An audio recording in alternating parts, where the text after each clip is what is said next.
सुना तुमने? हम दोनों की बात गांव भर में फैल गई है। तुम्हें तो मालूम भी नहीं। लोग हमारे बारे में कैसी ऐसी बातें करते हैं।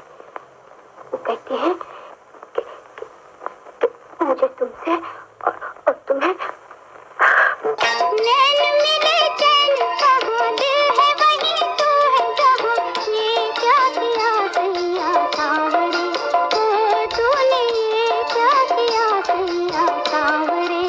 50 और 60 के दशक में हिंदी फिल्मों के स्वर्ण युग की खूबसूरत तश्तरीनुमा अव्यंजक आंखों वाली एक समूहक अदाकारा जिन्हें द अनकिस्ड गर्ल ऑफ इंडिया कहा गया, जिन्हें एहसास था अपने सभ्यता और संस्कृति की। जी हाँ, कहानी गुजरे जमाने के कमाल की अभिनेत्री नवाब बानो और फिर निम्मी की, जिन्होंने अपने बेहतरीन अलग अंदाज से दर्शकों का दिल जीता।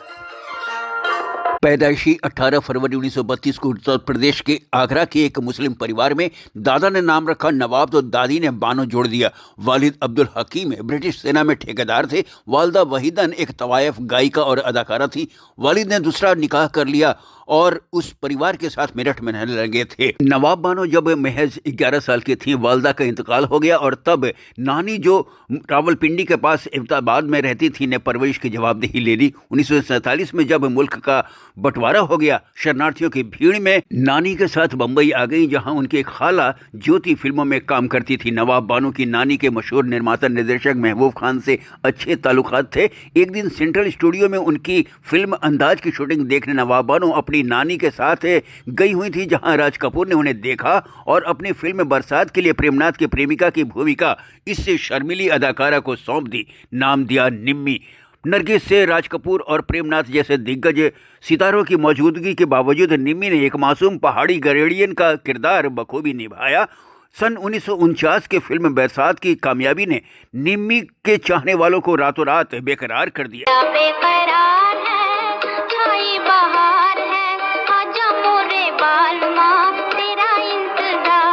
इसके बाद तो अवसर की बाढ़ सी आ गई। निम्मी ने अपनी अभिनय क्षमता को निखारा और अभिनय की एक शालीन लेकिन प्रभावशाली अनूठी शैली विकसित की। उन्होंने 1951 में दिलीप कुमार नरगिस के साथ दीदार, कौन है मेरा कहते बालम पढ़ूं मैं तोरे पैया, ये बात भला मैं कैसे कहूँ तू लागे मोरा सही, देवानंद के साथ सजा, न जाने किस जहां में खो गए हम, भरी दुनिया में तन्हा हो गए। तो किशोर साहू प्रेमनाथ के साथ बुझते, बिगड़ी बनाऊं कैसे उनको मनाऊं रे ये दुनिया, जानना दिल की लगी जैसी फिल्मों में काम किया।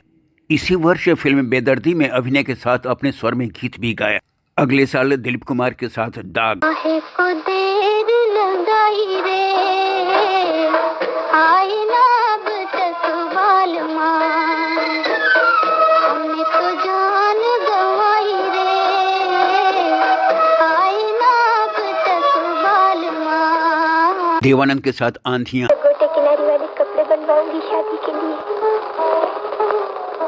चूड़ियां और बालियां बनवाऊंगी। अब इस घर में बहू आएगी, बड़ी सुंदर है वो, मैं देख आई हूँ उसे, देखकर दिल में प्यार उमड़ता था। सर में सितारे वाले कपड़े पहनकर आएगी, पाँव में पाजेब होंगे, हाथों में मेहंदी, बाहों में लाल चूड़ा।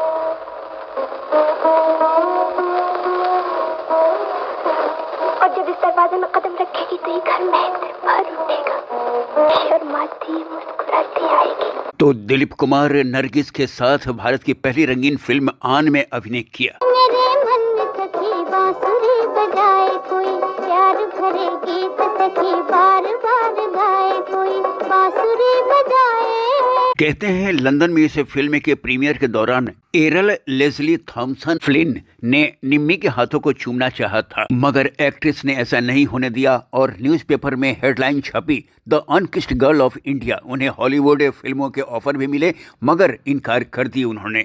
दिलीप कुमार के साथ उनकी स्क्रीन जोड़ी खूब लोकप्रिय हुई। 1954 में दिलीप कुमार के अलावे सुरैया और मधुबाला के साथ फिल्म अमर, मिलता हम तो बर्बादी के अफसाने कहाँ जाते, अगर दुनिया चमन होती तो वीराने कहाँ जाते। 1955 में फिर दिलीप कुमार के साथ फिल्म उड़न खटोला दिल से न जाना तो खाना खाना, दुनिया बड़ी बेईमान। में दमदार अभिनय किया। 1955 में ही सोहराब मोदी ने खुद और नवोदित अभिनेता सुनील दत्त को लेकर फिल्म बनाई कुंदन, जिसमें निम्मी माँ और बेटी की दोहरी भूमिका में नजर आईं। ये बहारों के दिन से सुहाना समा, सुन लीजिए प्यार की दास्तां। अगले वर्ष भारत भूषण के साथ बसंत बहार, पिया तेरी तू माने या न माने, दुनिया जाने तू जाने या न जाने, काहे को बजाए तू मीठी मीठी कहानी। और किशोर कुमार अशोक कुमार के साथ भाई भाई कदर जाने ना ओ कदर जाने ना, मोरा बालम बेदर्दी।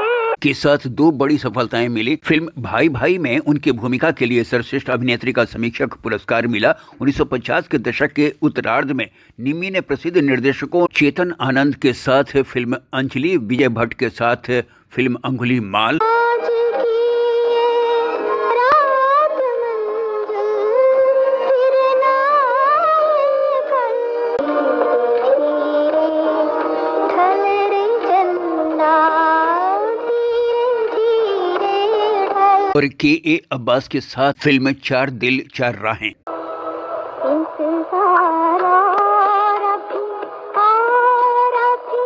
और अभी में काम किया। जोखिम लेने को तैयार निम्मी ने चार दिल चार राहें में वेश्या की भूमिका निभाई। इस बीच भारत भूषण के साथ एक और फिल्म प्रदर्शित हुई, सोहनी महिवाल। मेरे मालिक मेरे परवरदिगार,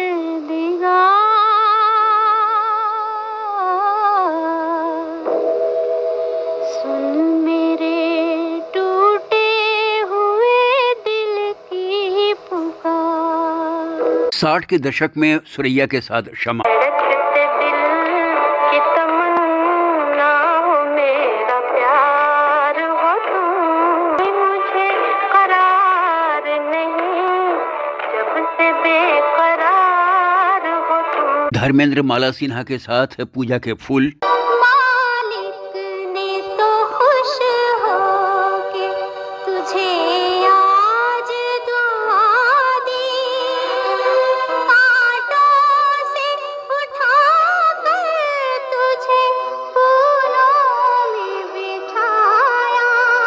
धर्मेंद्र नंदा के साथ आकाशदीप, का दिया जला के गया, ये कौन मेरी तन्हाई में, तू ये लहू में जागू थे, होठों की शहनाई में। और राजेंद्र कुमार साधना के साथ मेरे महबूब, बचाए नौजवानों से अल्लाह बचा, रंग रंगीले मस्तानों से अल्लाह बचा, जालिम मिलाकर आंखें भरते हैं ठंडी सांसें, दिल को लुभाते हैं बहानों से अल्लाह बचा। उनकी खास फिल्मों में शुमार हैं। कहते हैं मेरे महबूब के निर्देशक हरमन सिंह रवैल ने निम्मी को मुख्य नायिका की भूमिका ऑफर की थी, मगर निम्मी ने राजेंद्र कुमार की बहन का रोल चुना। नतीजा मुख्य नायिका साधना को शोहरत मिली। निम्मी कभी स्कूल नहीं गई थी। घर की पढ़ाई ने उन्हें उर्दू तक सीमित रखा। हाँ, फिल्मों में काम करते उन्होंने अंग्रेजी जरूर सीख ली थी। फिल्मों में काम के दौरान ही उनकी मुलाकात लेखक अली राजा से हुई, जिन्होंने उनमें शायरी का शौक पैदा कर दिया। बाद में ये दोस्ती प्यार में बदल गई और 1965 में दोनों ने शादी कर ली, मगर दोनों के कोई औलाद नहीं थी, इसलिए निम्मी ने अपनी बहन के बेटे को गोद लिया था। निम्मी की आखिरी फिल्म थी के आसिफ की लव एंड गॉड, जो 1986 में प्रदर्शित हुई। अब मेरे पास क्या रह गया है ऐश, लैला अपना सब कुछ तुम्हें दे चुकी है। अब मेरे पास कुछ नहीं है कैस, कुछ नहीं है, कुछ नहीं। कैस, लैला ने जिंदगी का हर सहारा तुम्हारे ख्यालों को दे दिया। तन्हाई का हर लम्हा, अंधेरी रातें, नाकाम सवेरे तुम्हारी यादों पर कुर्बान कर दी। मोहब्बत, वफाएं, इश्क की मजबूरियां, हुस्न का गुरूर, सब तुम्हें दे चुकी हूँ कैस, सब तुम्हें दे चुकी हूँ। सन 2007 में शौहर की मौत ने एक बड़ा सदमा दिया था निमी को। आखिरकार 25 मार्च 2020 को लंबी बीमारी के बाद 87 साल की उम्र में इस मशहूर अदाकारा निमी का भी इंतकाल हो गया। निमी हमेशा के लिए दुनिया से रुखसत हो गई, मगर अपनी अदाकारी के लिए हमेशा याद की जाती रहेंगी।